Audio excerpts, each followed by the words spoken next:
தமிழ்நாட்டை பொறுத்த வரைக்கும் திமுக அணி ஆளுங்கட்சி அணி. திமுக அணி மீண்டும் வருவதற்கான வாய்ப்புகள் நிறைய இருக்கு, அதை இல்லைன்னு சொல்ல முடியாதுங்க. மைனஸ் பாயிண்ட் திமுக ஆளுங்கட்சி, ஆளுங்கட்சிக்கு எதிரான ஆன்டி எஸ்டாப்ளிஷ்மெண்ட் ஓட்டு.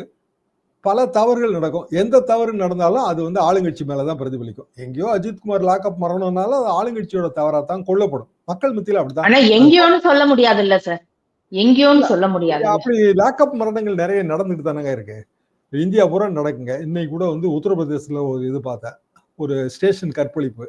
அதாவது ஒரு பொண்ணு அது பாய் ஃப்ரெண்டோட எஸ்கேப் ஆகி தமிழ்நாட்டுக்கு வந்துருச்சுங்க.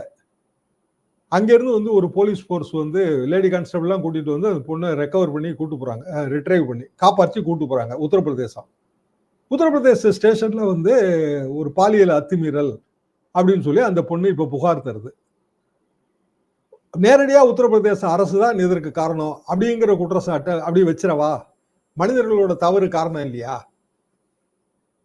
ஆனா அப்படிதான் வைக்கப்படும். என்னன்னா அது பொது வழிக்கு வரும்போது காவல்துறை அரசின் முகமாக பார்க்கப்படும். அதுதான் சிக்கல்.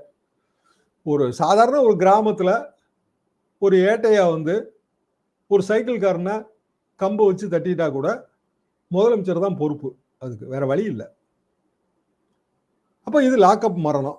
லாக்அப் மரணம் கூட சொல்ல முடியாதுங்க. எஃப்ஐஆரே பதிவு பண்ணாம போலீஸ் அத்துமீறலோட நடந்திருக்கு. அவர் தான் எஃப்ஐஆரே பதிவு பண்ணல, லாக்அப்புக்கே கொண்டு போல.